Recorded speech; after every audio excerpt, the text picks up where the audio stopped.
I want to welcome everybody to this is Trying Day's ninth roundtable in this series. This one is how do we implement JFK's dream of world peace with husband and wife co-authors Paul Fitzgerald and Elizabeth Gould.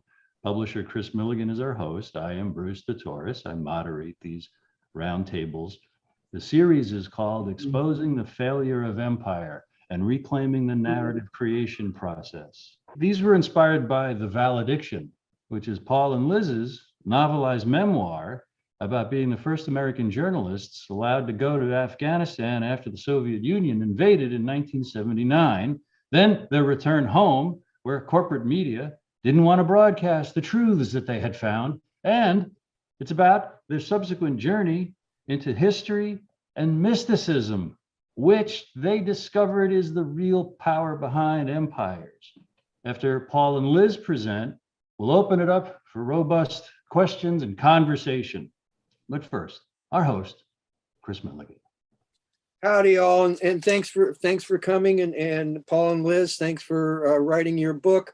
And I've had some experiences here lately where things have gone off the rails, things have broken, and one thing that it's shown me is that this is just how life is, and but broken things can be fixed, so, and that's what we're doing. We're trying to fix our life here, fix the future for our children, because as many people have come down in many religions and have said the thing is you need to love God and treat your neighbors as your brothers and sisters, and that's basically we need to act responsibly. There is a way to walk down here on the earth. So yes, our world is terribly broken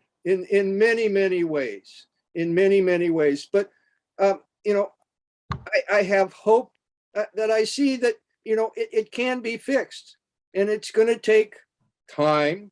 It's it's going to take longer than people would wish, but if we start on the path and continue, we can have a much better world here.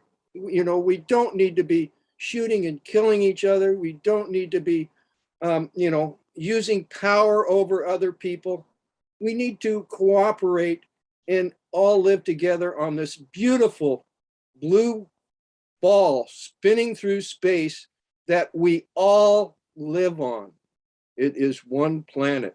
So onwards, and let's fix this broken world. Amen. I'm so honored to pass the baton to Paul and Liz. Thank you, Thank you, Bruce, and welcome. Thank you so much for coming. We really want to, announce that how to implement JFK's dream of world peace is really something that we feel addresses everything that Chris just stated. Now, research into how positive ideas move from one person to the next suggests that just sharing ideas is not sufficient to change the world. We need to translate those ideas into action. But the first step is to unblock our feelings of despair about the threats to our planet from the endless agendas we face. If we don't unlock our creative power to imagine the future we want, it will not be able to materialize.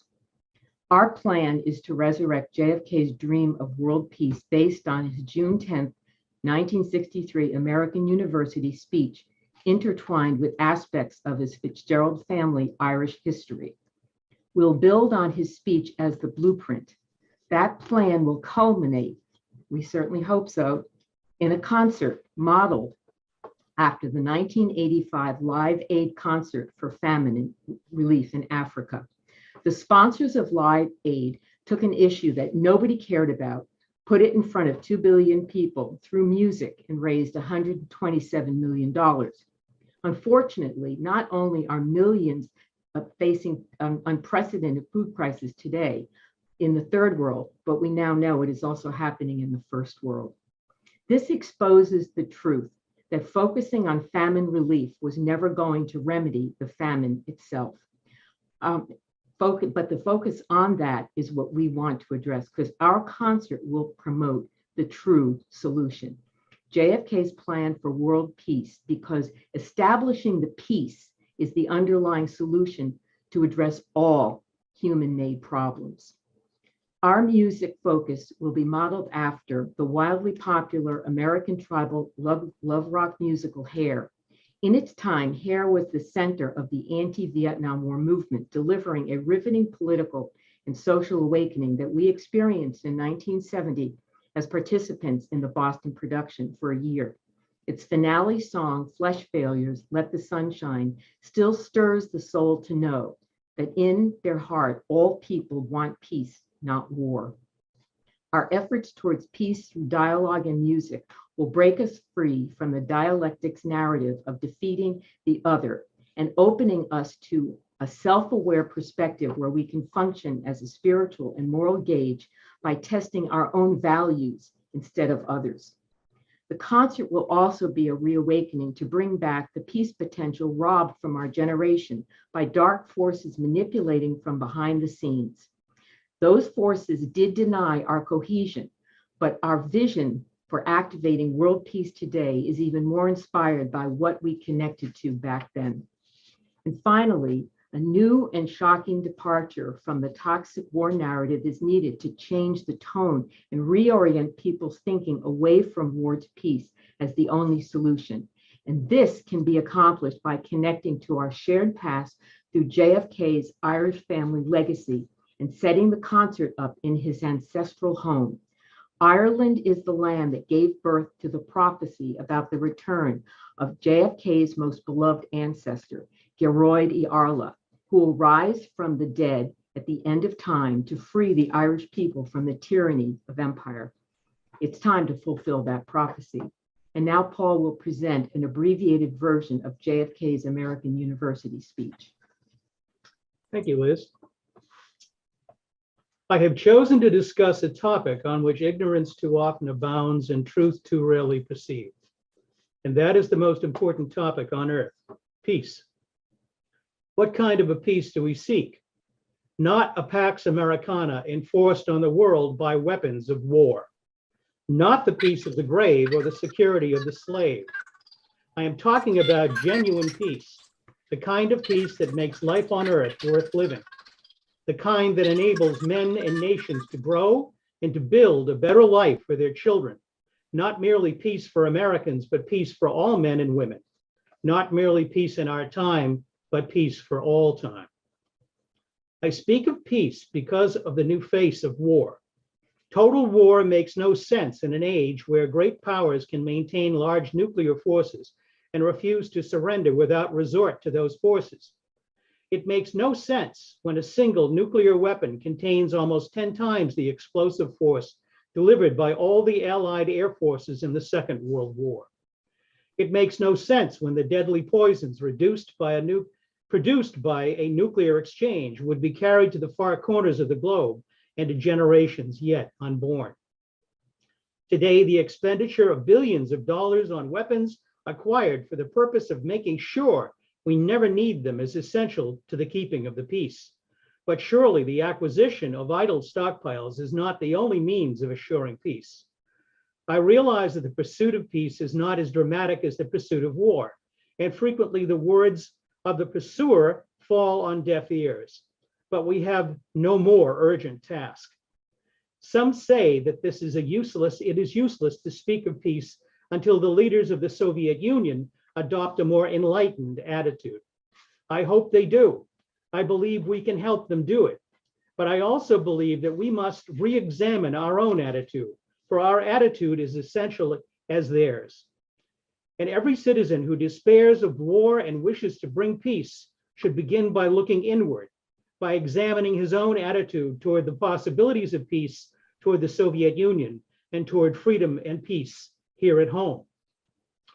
First, examine our attitude toward peace itself. Too many think it is impossible, but that is a defeatist belief. It leads to the conclusion that war is inevitable, that mankind is doomed, that we are gripped by forces we cannot control. Our problems are man-made. Therefore, they can be solved by man. Man's reason and spirit have often solved the seemingly unsolvable, and we can do it again. Let us focus on an attainable peace based on a gradual evolution in human institutions, on a series of actions and effective agreements which are in the interest of all concerned. There is no single key to this peace, no grand formula to be adopted. Genuine peace must be the product of many nations, the sum of many acts. It must be dynamic, changing to meet the challenge of each new generation, for peace is a process, a way of solving problems. With such a peace, there will still be conflicting interests, as there are within families and nations. World peace, like community peace, does not require that each man love his neighbor. It requires only that they live together in mutual tolerance, submitting their disputes to a just settlement. And history teaches us that enmities do not last forever. However fixed our likes and dislikes may seem, the tide of time will often bring surprising changes in the relations between nations and neighbors. So let us persevere. Peace need not be impracticable, and war need not be inevitable. By defining our goal more clearly, by making it seem more manageable and less remote, we can help people to see it, to draw hope from it, and to move irresistibly toward it. And second, let us re-examine our attitude toward the Soviet Union. It is discouraging to read a Soviet text and find claims such as the allegation that, quote, there is a very real threat of a preventive war being unleashed by American imperialists against the Soviet Union, and that the political aims of the American imperialists are to enslave economically and politically the European and other capitalist countries, and to achieve world domination by means of aggressive wars, end of quote. It is sad to realize the extent of the gulf between us, but it is also a warning to the American people not to fall into the same trap as the Soviets, not to see only a distorted view of the other side, not to see conflict as inevitable, accommodation as impossible, and communication as nothing more than an exchange of threats. No government or social system is so evil that its people must be considered as lacking in a virtue. As Americans, we find communism repugnant as a negation of personal freedom, but we can still hail the Russian people for their achievements in science and space, in culture, and in acts of courage. Among the many traits the peoples of our two countries have in common, none is stronger than our mutual abhorrence of war. No nation in the history of battle ever suffered more than the Soviet Union in the Second World War. At least 20 million lost their lives. A third of the nation's territory, including nearly 2/3 of its industrial base, was turned into a wasteland. Today, should total war break out, our two countries will be the primary targets. It is a fact that the two strongest powers are in the most danger of devastation. All we have built, all we have worked for would be destroyed in the first 24 hours. And even in the Cold War, our two countries bear the heaviest burdens. We are both devoting massive sums of money to weapons that could be devoted to combat poverty and disease. We're caught up in a dangerous cycle with suspicion on one side breeding suspicion on the other, and new weapons begetting counterweapons. In short, both the United States and its allies and the Soviet Union and its allies have a mutually deep interest in a genuine peace and in halting the arms race. Agreements to this end are in the interests of the Soviet Union as well as ours. So let us not be blind to our differences, but let us also direct attention to our common interests and the means by which those differences can be resolved. For our most common link is that we all inhabit this small planet. We all breathe the same air. We all cherish our children's future, and we are all mortal. Third, let us re-examine our attitude toward the Cold War, remembering that we are not engaged in a debate. We are not here distributing blame or pointing the finger of judgment. We must deal with the world as it is, and not as it might have been had the history been different. We must persevere in the hope that constructive changes within the communist bloc might bring solutions which are now beyond us. We must conduct our affairs in such a way that it becomes the communists' interest to agree on a genuine peace. Above all, while defending our own interests, nuclear powers must avert those confrontations which bring an adversary to a choice of either a humiliating retreat or a nuclear war. To adopt that kind of course in the nuclear age would be evidence only of a collective death wish for the world. We can seek a relaxation of tension without relaxing our guard, and we do not need to use threats to prove we are resolute. We do not need to jam foreign broadcasts out of fear. Our faith will be eroded. We are unwilling to impose our system on any unwilling people, but we are willing to engage in peaceful competition with any people on earth. Meanwhile, we seek to strengthen the United Nations to make it a more effective instrument for peace, a system capable of resolving disputes on the basis of law, of ensuring the security of the large and the small, and of creating conditions under which arms can finally be abolished. We are bound to many nations by alliances because our concern and theirs overlap. Our commitment to defend Western Europe and West Berlin, for example, stands undiminished because of the identity of our vital interests. The United States will make no deal with the Soviet Union at the expense of other nations, not merely because they are our partners, but also because their interests and ours converge. Our interests converge not only in defending freedom, but in pursuing the paths of peace. It is our hope to convince the Soviet Union that she too should let each nation choose its own future, so long as that choice does not interfere with the choices of others. For there can be no doubt, if all nations could refrain from the interfering in the self-determination of others, the peace would be much more assured. This will require a new effort to achieve world law, a new context for world discussions. It will require increased understanding between the Soviets and ourselves, and increased understanding will require increased communication. One step in this direction is the proposed arrangement for a direct line between Moscow and Washington. We have also been talking in Geneva about our first step measure of arms control designed to limit the intensity of the arms race and reduce the risks of accidental war. Our long-range interest, however, is complete disarmament, designed to take place by stages, permitting parallel political developments to build the new institutions of peace which would take the place of arms. And however dim the prospects are today, we intend to continue this effort in order that all countries can grasp what the problems and possibilities of disarmament are. The one area of these negotiations where the end is in sight, yet where a fresh start is needed, is in a treaty to outlaw nuclear tests. It would place the nuclear powers in a position to deal more effectively with one of the greatest hazards, the further spread of nuclear arms. It would increase our security. It would decrease the prospects of war. I am taking this opportunity to announce two decisions. First, Chairman Khrushchev, Prime Minister Macmillan, and I have agreed that high-level discussions will begin in Moscow, looking toward agreement on a comprehensive test ban treaty. Our hopes must be tempered with the caution of history, but with our hopes go the hopes of all mankind. Second, to make clear our good faith convictions, I have now declared that the United States does not propose to conduct nuclear tests in the atmosphere so long as other states do not do so. Such a declaration is no substitute for a binding treaty, but I hope it will help us achieve one. Nor would such a treaty be a substitute for disarmament, but I hope it will help us achieve it. Finally, let us examine our attitude toward peace and freedom here at home. The quality and spirit of our own society must justify and support our efforts abroad.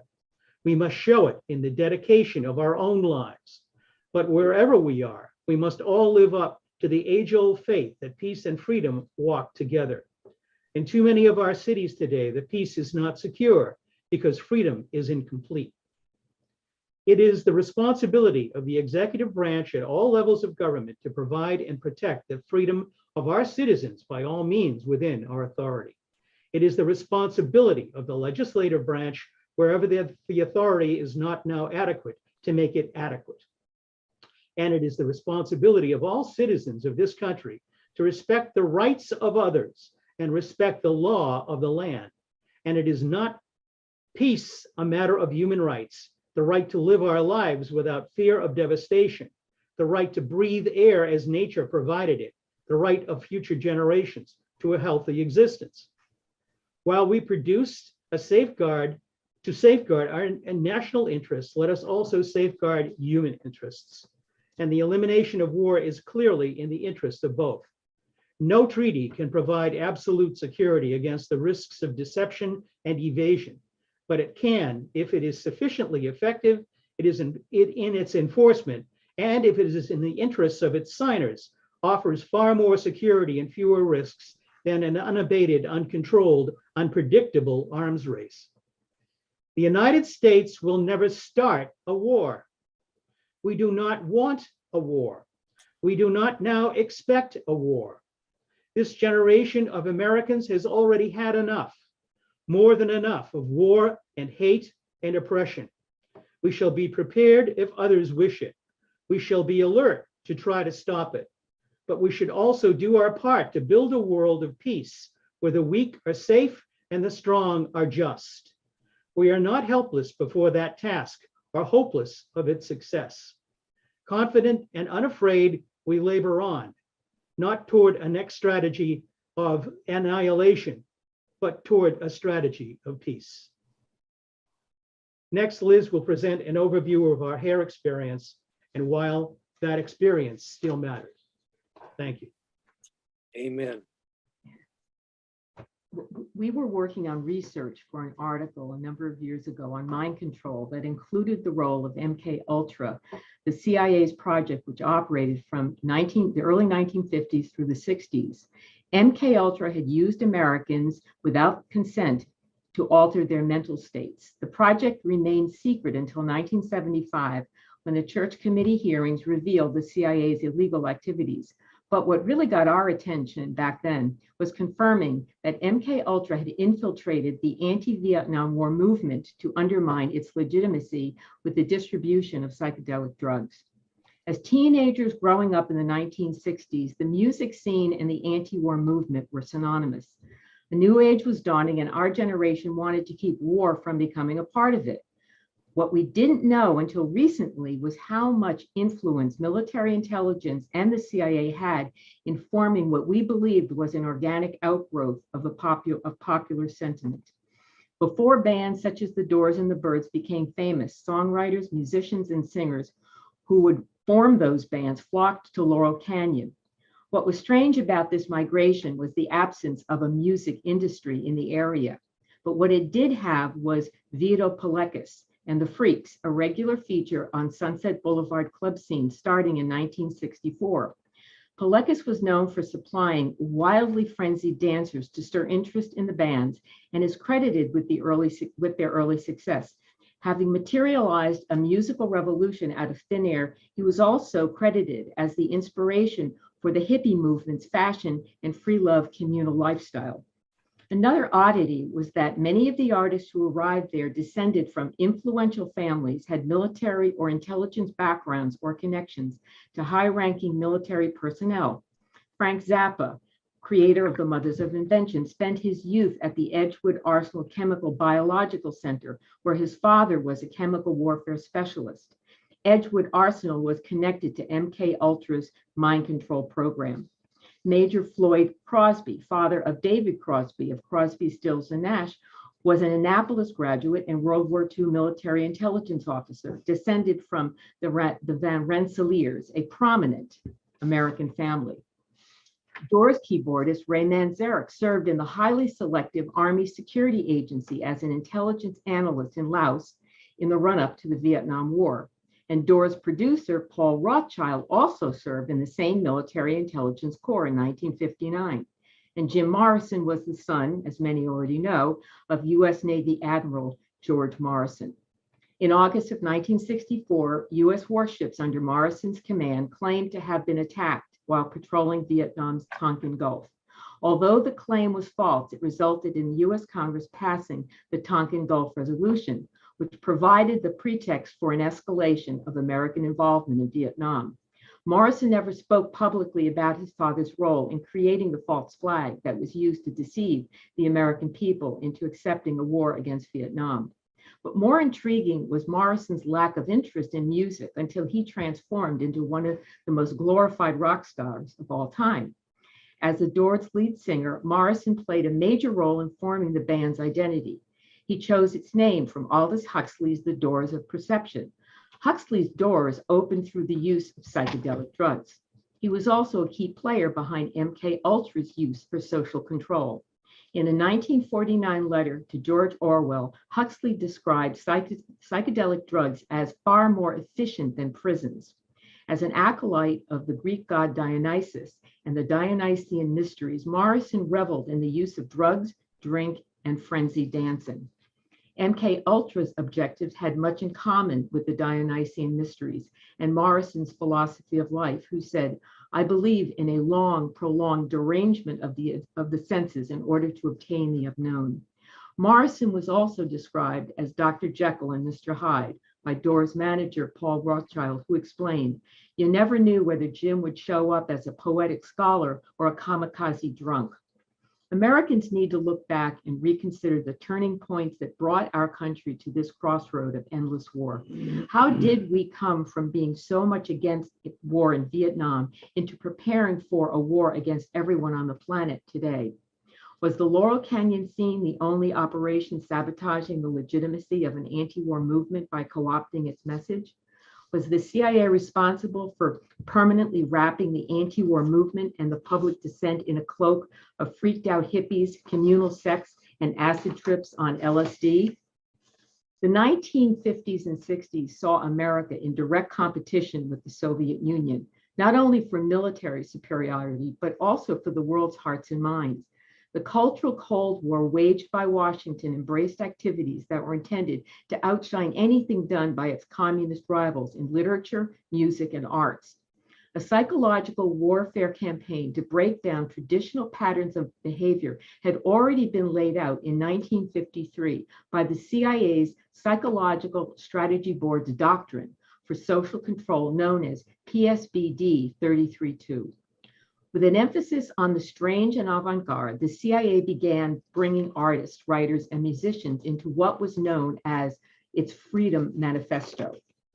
The CIA came to view the program as a landmark in the Cold War, not just for solidifying its control over the non-communist left and the West's intellectuals, but for enabling the CIA to secretly disenfranchise Americans and Europeans from their own political culture in such a way that they would never know it. As the historian of the CIA's secret co-option of America's non-communist left, Christopher Lasch, wrote in 1969, "The modern state is an engine of propaganda, alternately manufacturing crises and claiming to be the only instrument that can effectively deal with them.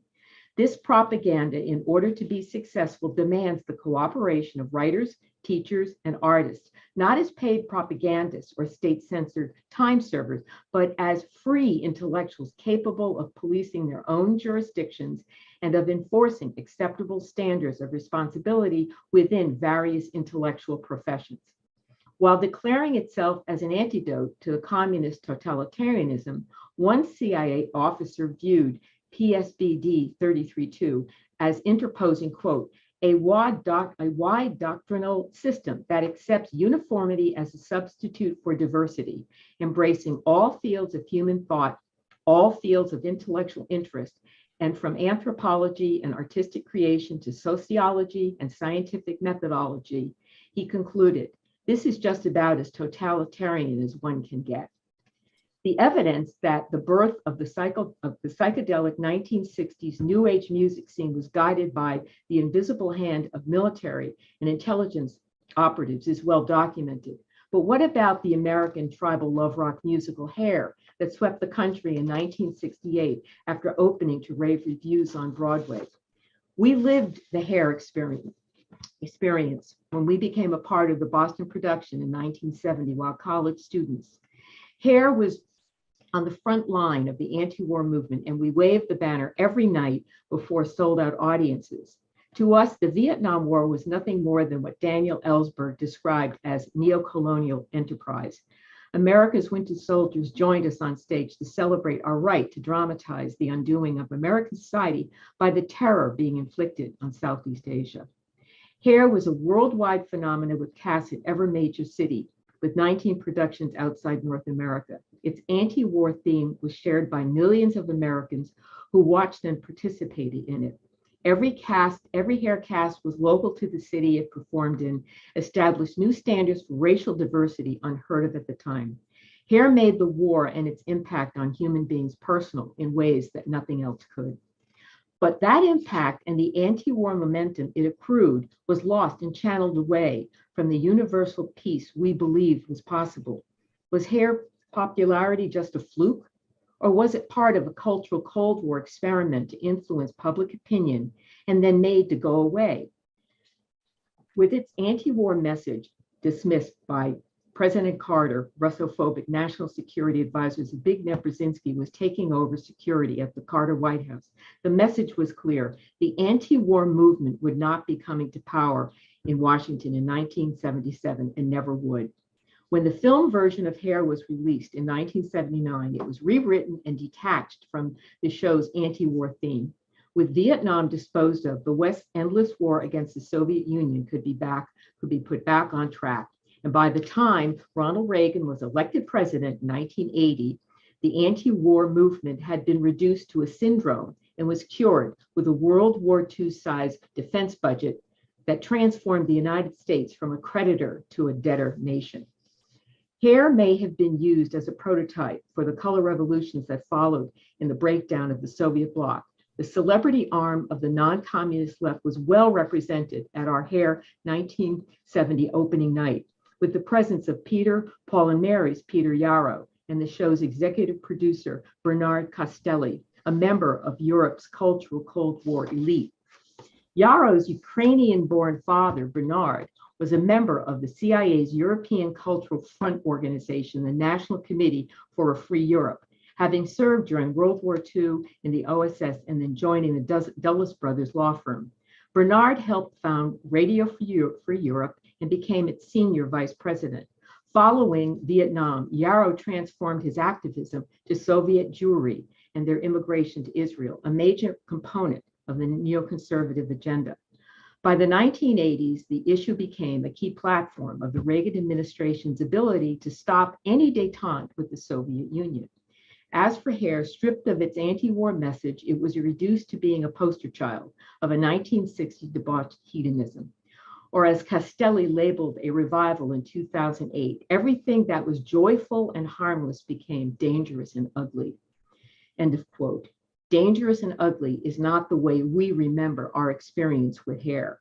Nuclear war and Vietnam were dangerous and ugly, and in the intervening years, that danger and ugliness has turned to haunt us. If Hair was a part of a psychological campaign to energize the youth of America to action in the pursuit of peace, freedom, and happiness, it succeeded. But if the ultimate objective was to then crush that freedom and numb us to the danger of permanent war, it too succeeded. At the time, Hair's success helped us believe that we had changed our future for the better. The war ended and the troops came home. But now we accept that the new age we sought was nothing more than an illusion. President Eisenhower warned us that what would happen if our country dedicated itself to war. War makes you mad. Endless war puts you in a hell of madness from which there is no escape. The madness of war on the world has come full circle, now in our schools, our parks, our bars, and our homes. It was always there as a part of our nature. We have given in to a part of our nature that should have been matured and have been processed, but instead has remained aloof from our humanity. And that part of our nature has remained unlearned and untamed. We are victims of our own design, and therefore we can change it.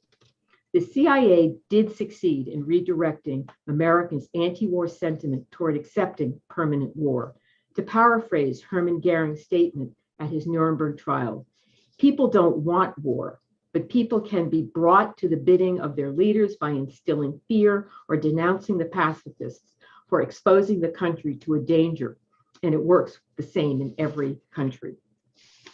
Our only course is to step outside today's growing war narrative and see where we are in the paradigm. The false narratives that control our thinking will fall away as we replace them with the deep knowledge and acceptance of what we have actually lived through. As the past finally becomes prologue, we can imagine the genuine future that we truly want and start to make it happen. And we'll end our talk presenting a video of Paul singing Flesh Failure, Let the Sun Shine In with the Boston cast of Hair at the 1970 performance in front of Boston City Hospital. It was a cloudy afternoon when the cast started singing the words, Let the Sun Shine In, and the sun literally burst through the clouds as if on cue. Unknown to us at the time, the concert was filmed by the hospital's mortician and magically found its way to us a decade later. Although the video is of rough quality, the healing tone generated while delivering Hair's finale song of peace to audiences for a year still shines through, and we are thankful to be able to share it with you.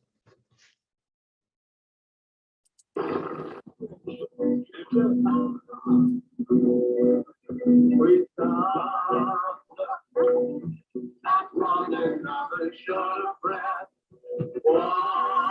Walking proudly in our winter coats, wearing smiles from laboratory painting and dying nations. A moving paper at speed and listening for the music with the breeze of lovely tunes.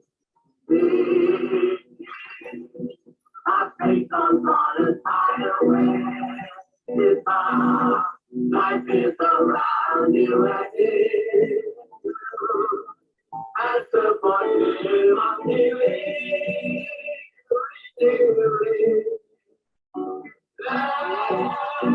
let the sun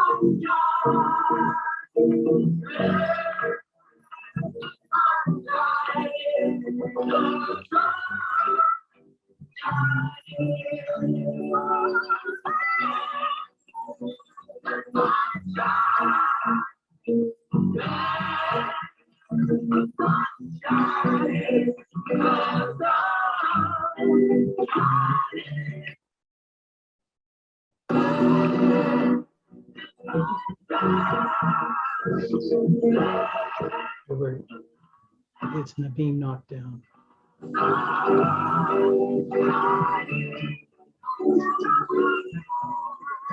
There's an audio limiter. It's being limited.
Unfortunately, the sound quality just doesn't exist. The actual sound is quite decent.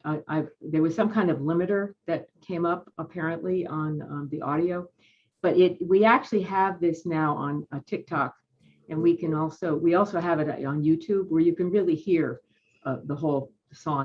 Yeah. I'm going to disagree a little bit with Liz, because the story is, okay, the secret societal system out in the shadows, they already affected one generation in the 1860s, okay, who were the teens and preteens in the 1860s, and they didn't cohere. They were the civics generation of our cycle of generations. And they tried to do that again to the kids of the 1960s, okay? The kids who are teens and preteens, okay? And they really weren't targeting them with LSD, they were targeting them with heroin, okay? Because see, LSD, you can't control things with LSD. You can disrupt with LSD, but you can't control things.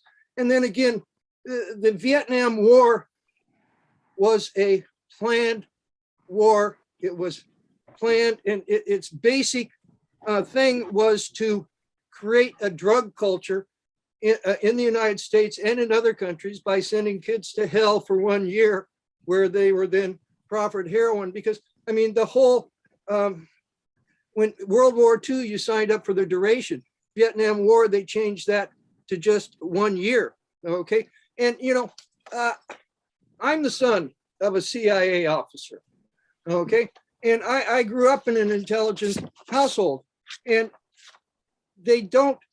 intelligence officers don't talk at home, and they don't bring their kids into operations.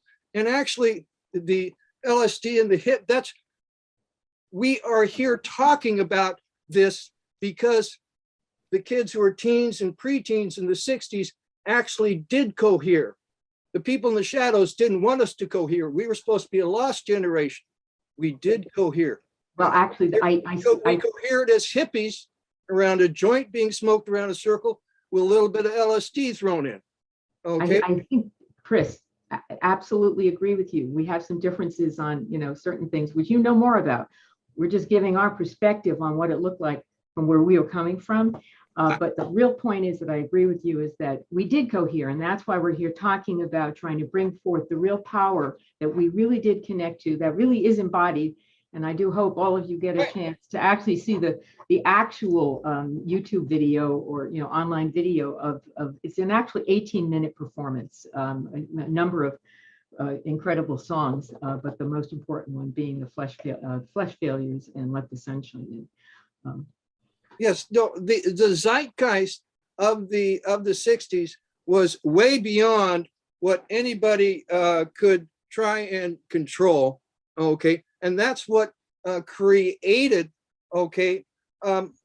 what we have today. Okay, the History Channel, like I say, did a big 2-hour special on the hippies. Said what came out of the hippies? Well, they said the personal computer, okay, and the internet, which we're using here to fight the corruption that has been people using secrecy to lie, cheat, and steal.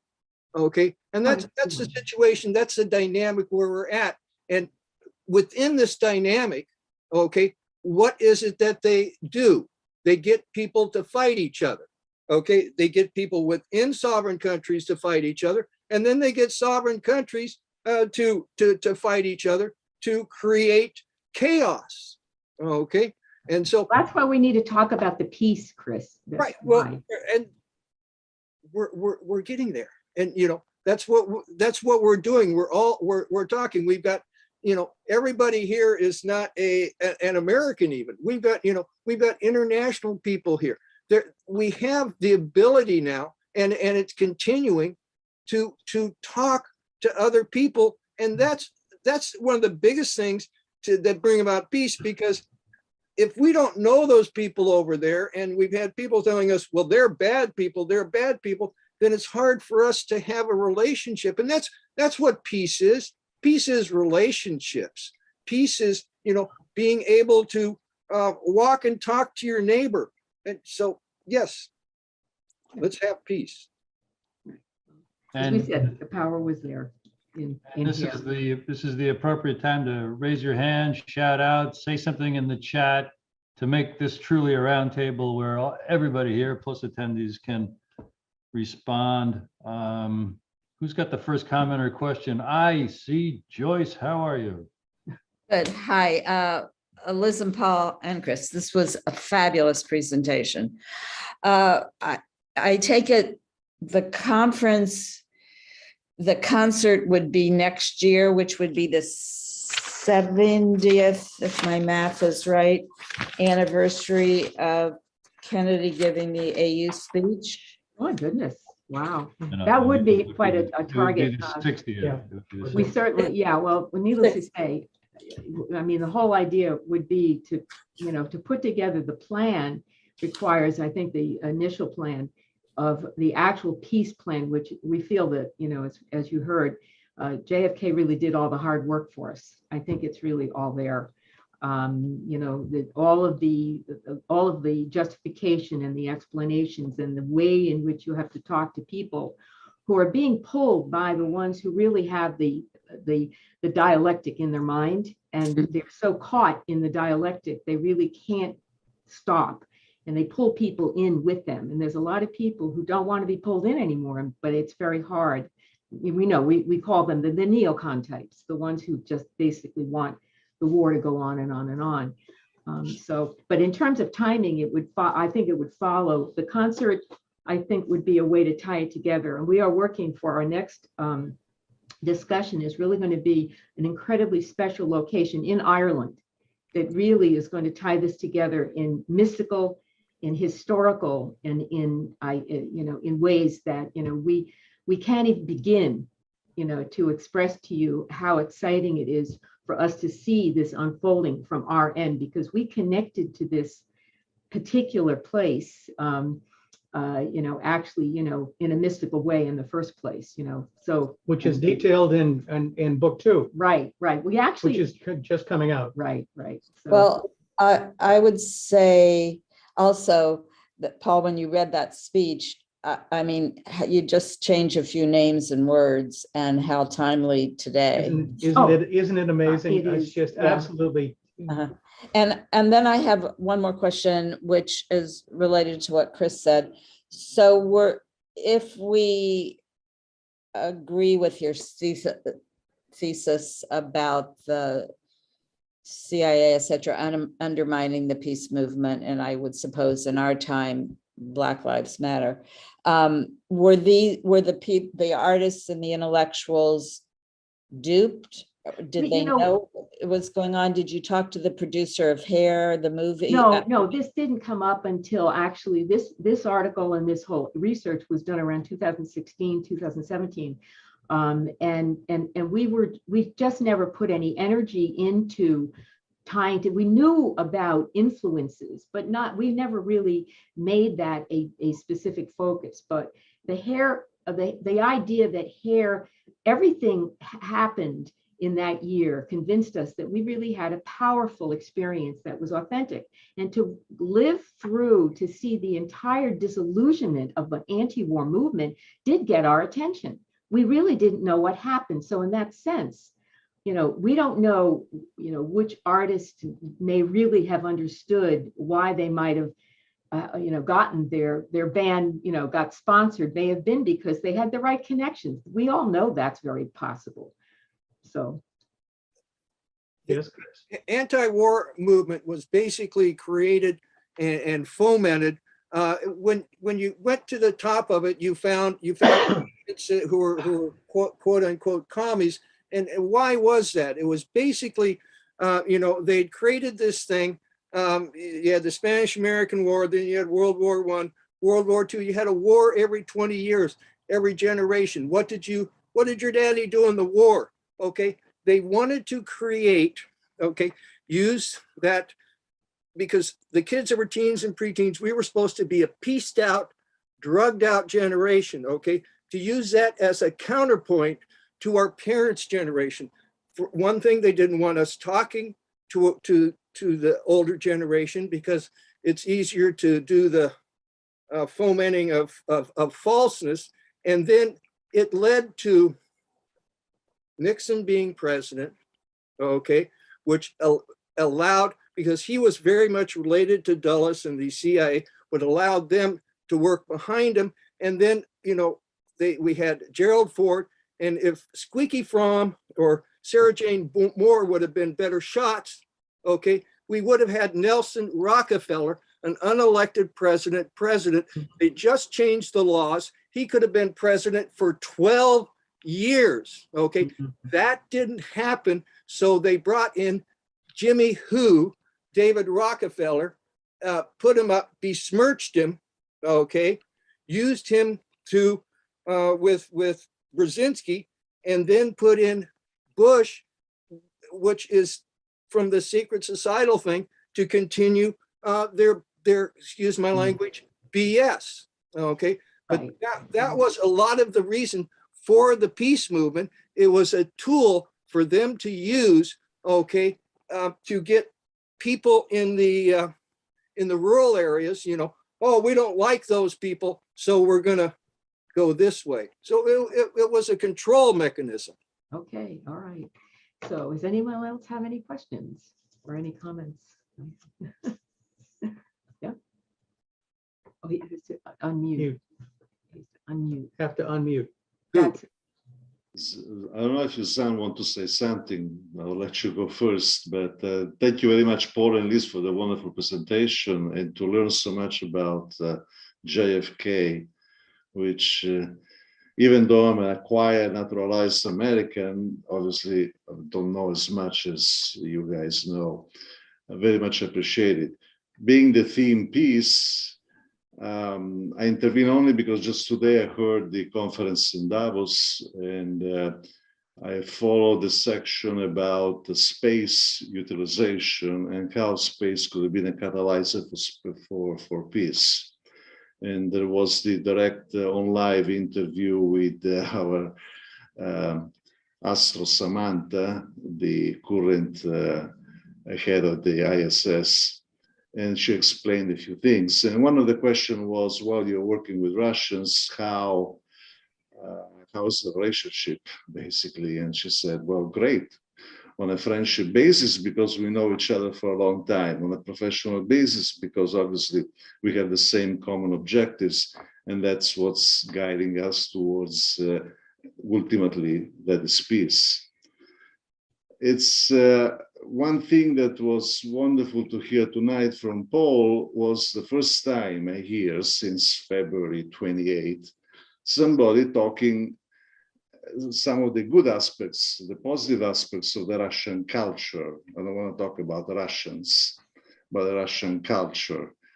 That is what, as you pointed out, the cultural, the artistic, all the different endeavors that made them the great cultural civilization that they are, as well as the Western ones. That's a message that doesn't get across enough. If, as well as the only one time I heard the reply to Russia saying NATO is not an invasion alliance, NATO is a defense alliance. So what are Russians afraid of NATO? We do not invade nations and people, we protect them. So all this complete misunderstanding, to be polite, is what ultimately is keeping us away from peace. yes. Thank you, Hassan. Thank you. Thank you. Anyone, panelists, anyone want to reply to Hassan? Carol has a. Carol. Yeah, I was gonna, yeah, I totally agree with your comment about the focus, but I think that's why it's so important being able to look back at JFK's effort and realizing at the time, you know, when, you know, that, I mean, this is a man who faced Curtis LeMay, you know, suggesting dropping 200 atomic bombs, you know, in a quick run to destroy the Soviet Union, you know, during his presidency. So he certainly knew what he was dealing with, but I think you could hear in his effort to address the actual real intensity of that level of, you know, of warrior, you know, inside these administrations, at the same time trying to turn the world on. Most of us want peace. Very small percentage of people are these insane neocon warriors. They control, unfortunately, a lot of the platforms that can, you know, sort of contains everything. And the actual desire of the people has really been cut out. And I think that's what we're really trying to establish with this idea. We're trying to empower people to get out there and say, this is a really important job for all of us to really take seriously. We've got to get the peace going. We've got to get it back. And as I said about, you know, the famine relief, you know, for Africa, you know, you do not relieve famine by basically giving people food. You know, you basically have to end the war. You've got to get the peace going, and that's how you can relieve, you know, all of the problems that humans are suffering from. JFK's speech is great to instigate that. Let's see what it has inspired Carol to ask or say. Please unmute yourself, Carol. Thank you all for having this discussion. And I really appreciate Paul and Liz's work profoundly, as well as JFK's experience and his speech that you shared with us again today, in taking that profound energy to transmute the warrior energy towards peace. And I think that is what we really need, that alchemical, mystical, magical shift within people to put as much energy towards peace as these insane people put towards dividing, separating, conquering, destroying, and towards war.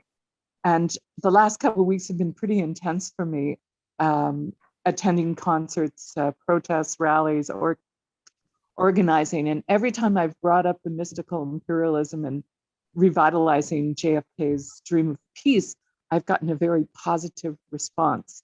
And I've also witnessed some of that transmutation energy. There was a conference looking at COVID and beyond, at where Dr. David Martin helped organize. And he also, I think, has done a lot to move from shifting from that intelligence warrior energy towards peace. And I just want to share one story. He was talking precisely about that famine in Africa and how when they were put on that giant concert, one of the things that was overlooked was the fact that there was this abundant source of seaweed just adjacent to Africa. And there was a needless famine. If they had just simply harvested seaweed, all those people would have lived. And we have to break the box, because there's so many ways we could change our perspective and solve so many of the problems which we've been blinded by the propaganda, to see the world as nails that need to be hammered by war, instead of recognizing that there's so many solutions, peaceful solutions to sort of false problems that have been thrust upon us by a faulty narrative. By a dissolving, I'd say a dissolving narrative. Yeah. Who's got the next? Thank you, Carol. Go ahead. Oh, just pieces in action. And when I talk about earlier about these intelligence actions, are the zeitgeist of the time overruns them. Okay, they try and do something, but a lot of times, the people just overrun what they want to do. Yeah. And there's a lot of hope in that. And I hope that, Ruth, you can hear me and you unmute yourself and share with us. There, can you hear me? Yes. Good. First of all, I want to thank you both, Liz and Paul, for a really inspiring talk. And, I was thinking about the fact that, then, first of all, it's as if it's so prescient and so here now, the same old is happening and has been happening. But then we had a leader who actually took the reins and led us. And I do not know that there are leaders around that will do that. And it's really landing on people to actually create the transformation. Simultaneously, what you were talking about, Liz, is the mind control, which has gotten even more and more sophisticated, is happening. And it's kind of, it's telling narratives that are making people more prone to violence. And so it's like I feel like helping people understand the mind control as part of the story being told, I think is so essential. Because I just put something out and I got told I'm a conspiracy theorist, and it becomes this, you're just, anytime you put new information out to somebody that might give them another point of view, there's a narrative that they have been programmed to say, conspiracy theorist. They look on Wikipedia and that's it. Uh, and but so I feel like there's something about that, and there's also, excuse me, She'll be there's back. also something that I wanted to say about Carol's comment about the seaweed, and that is how it is that we are to so seduced by authority and authoritarian structures, and giving our power to large structures. And I it's like there's seaweed in the ocean, eat that, but people don't have been so programmed to think that they cannot help themselves. And so I feel like part of the story of you know Kennedy's statement, and realizing that we have to bring that into ourselves and make that, and we have to understand how to deprogram ourselves, and we have to understand how to become the world that we want to create, and not wait for the leaders to do it, because they're not, and they won't. They're crazy. That's why you come to these things, and I love hearing what you have to say, Ruth, because we've really got to empower ourselves and each other, our fellow humans, not only on a Zoom, but also in every way, shape, and form every time, to think for ourselves. Why do I think what I think?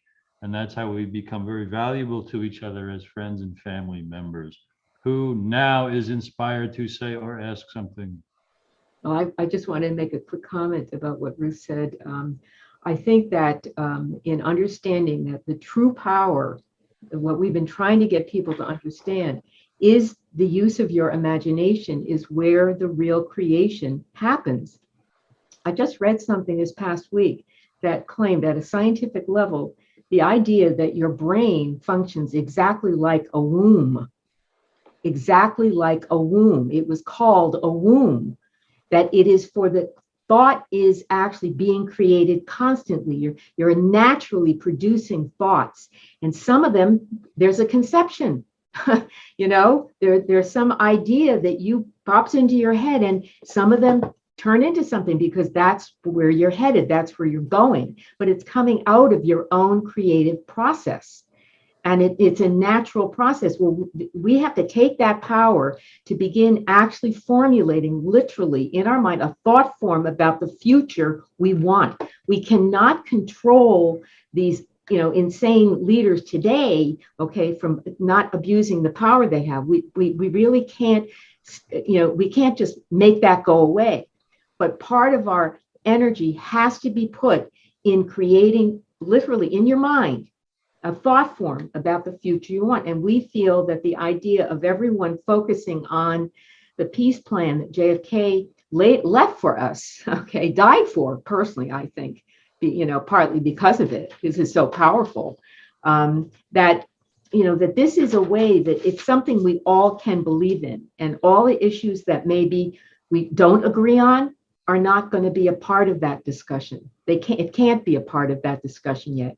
People are still too fractured and too torn in many directions. And that's all. And I think, as Chris has stated very, perfectly, the whole goal of this control system is to keep us separated and fighting with each other. So we got to get the focus, and we've got to spread the word. This is the way to go. One of the things that goes on is that there's a way that we short circuit that power. And if the virus of fear, one thought of fear that comes into our system actually short circuits that power. And so there's a dialogue that between fear and love, because love is the absolute opposite of fear, because love is the matrix of all existence, and we have that knowledge in our heart, and the vibration of love is what holds all the fractal sacred geometries of existence in an order. And we are connected to that. So there's also an addition of the vibration of love and connectedness that actually empowers that capacity of the brain to vision. So most people who are thinkers don't understand that the real power that goes through us from lifetime to lifetime is the power in our heart. And that we have to begin to understand how to activate that as we hold vision. And but the vision, it's like, it's not always thought. It's a frequency. It's a barcode of a reality that we understand that we want to create. And so it's a frequency of knowledge, of knowing, and we, as we pass it through our heart and then allow that heart to connect to the universal consciousness that we are, we really give power to that creative process. You're reminding me how much I love what I've read and studied and written about the nature of reality and the nature of creation, and it is ours to choose if we can snap out of the habitual thinking and also being repeaters, because it's very easy for humans to repeat and echo what our society and our culture and those in our community is thinking and saying. And like Liz also just taught us so many amazing concepts in this whole roundtable, but Liz and Ruth echoed, the mind is a womb. It's like, yeah, and the thoughts that we habitually think, they just get stronger and stronger and stronger. And are we thinking anything that makes us feel good? Are we thinking anything that's true? Are we thinking that's anything that helps our community or our country? I just wanted to throw something in by analogy. I recently have been looking back at the amazing work of Hannah Arendt of 1963, when she was commissioned to observe the trial of Otto Adolf Eichmann, and came to the conclusion that was much debated at the time, but I think it's sort of forgotten now, about the banality of evil. And the idea that this man was a truly ordinary individual who simply was doing what he was told by Hitler and his henchmen, and that the real challenge is to be an outlier. In other words, the people who are going against the status quo. And so what we're really dealing with here is a bandwagon problem that we're herd animals. And so everybody wants to be doing the right thing and getting on the right bandwagon. And we certainly see it right now. And I think we need to go back and quote her Right. as well as quoting both of you. Right. Well, I do think that, one of the quick answer solutions for some of the problems we're suffering from is the incredible power of the hierarchical structure. There, people really, are basically shut down, that they really don't have the power, and they don't understand that is exactly what Zan, remember too, though, that Hannah Arendt was attacked for taking that position as well. And that's an important thing that most people don't focus on. The fact is that some people wanted it to be, they wanted the Nazis to be evil. They wanted it to be an evidence of evil because it fulfilled a political agenda. And and the fact is that it was not, they wanted them to be different than normal human beings. They wanted them to have some kind of demonic power. They wanted to be shown that way. And I mean, what have we had every time that the war machine in this country in the West gets ginned up against an enemy? They use Hitler as the example. Every single bad boy is it's Hitler. a motor. He's the devil. We have to get the devil. Yeah. This is the war of light against dark. It's right in the Team B report from 1976. They invoked it, the Manichaean, us accusing, Team B accusing the Soviets of being black and white about these issues. When those people, many of whom we talked to from that time period, Galbraith and Paul Warnke and a lot of the people involved with it, simply said, all they were trying to do was they saw us as the aggressor. So you get caught into that kind of duopoly where that's the dialectic, and that's where we have to be.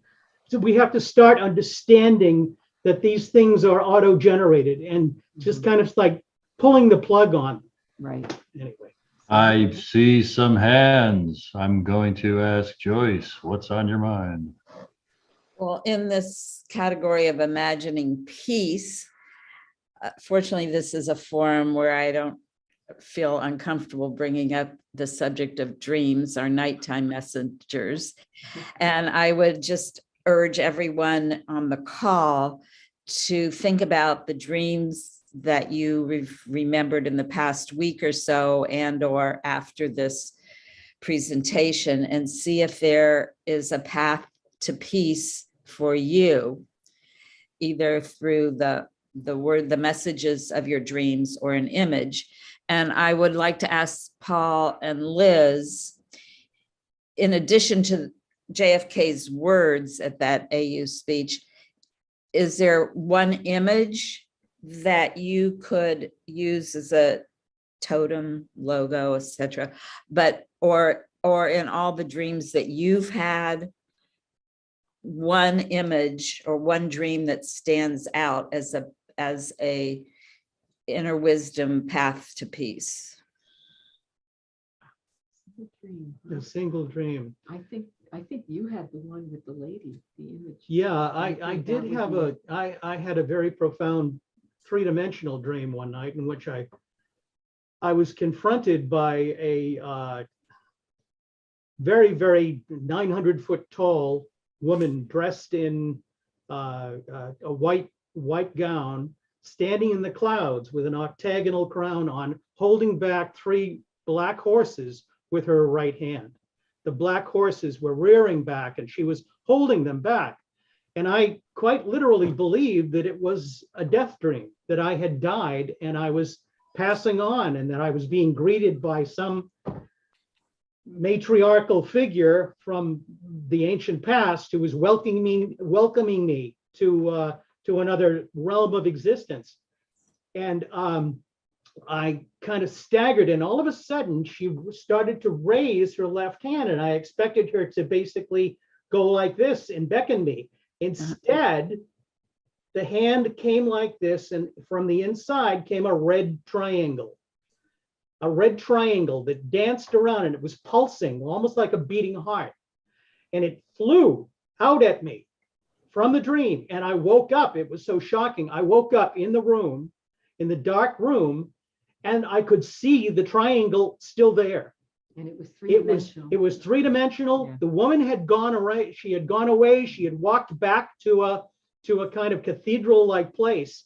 Mhm. And but the red triangle bounced around in front of me, and I reached out to try to grasp it because I thought this is important. This has never happened to me before. Well, I reached out to try to grasp it, and as I reached for it, it turned to red dust. It turned to dust and just dissolved in front of me. Well, it's well framed in the Valediction resurrection. Paul, could you tell us in just 10, 15 seconds, because now I'm going to try to divvy out the next 4 or 5 minutes efficiently to conclusion. But what's your thought or statement you can and might want to say about that incredible dream?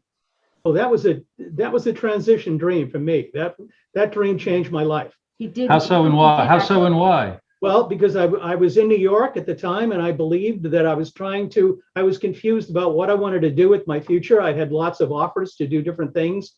From the time I was young, I was about 23, 24 years old.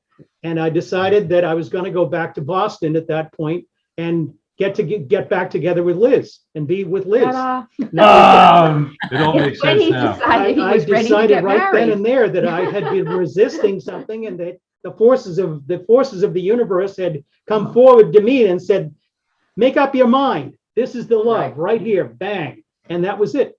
3 of the most alive proponents of peace. The thing about them, they were killed as soon as they started talking about using imagination. As Who? soon as Martin Luther King, John Lennon, John F. Kennedy. It's like there was something about the imaginal mind when that was being brought into Yeah. how they were talking to other people. Well, I think that's 100%. And that's why when you actually read JFK's speech, there's no question that that added, I think, to the pressure to basically kill him a lot. And under The pressure too. warmongering crowd is the core of this. Someone said this, after the last no, there's a yes. And on that yes, the future of the world depends. Hmm. Paul, you've had this opportunity. Her name was Liz, and the dream helped you say, yes. Okay. That's for sure. Yes. It's Yeah. time. And that was long before we really got to the level we got once we started having the dreams with Oliver Stone. That changed everything because Yeah. we realized dreams are not private. Yeah, Dreams are not private. we had been apart on and off for a 7 year. years. Yeah, for 7 years, and that was just that instant moment, in which I said, okay, that era has ended. Time for a new one. So you see, in truth, So- when he said he thought he had died, something had died. He Something was had died. died, Go of right. a stage of his life. Yeah. That's what Amen. happened. Amen. And now it's time to go around the horn with our panelists. Paul and Liz, kind of final words or benedictions. Well, I guess, listen, guys, our whole point here, and girls, guys and gals, I know that's not a good word. Anyway, our whole point here is to really figure out how to activate this.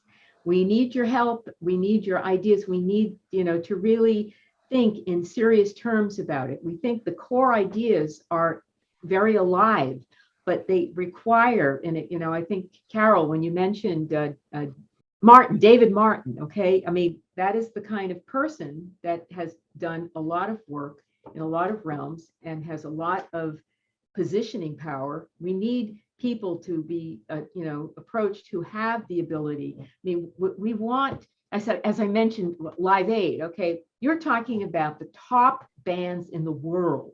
Okay, it was organized by the top people in the world. We don't quite have that step up yet. We need to, we need that ability to get into some kind of a system that actually could believe in this and, and give us that step. So we're trying to open up that channel. And if anybody has ideas like that, who can we go to with this kind of idea that would see And potential?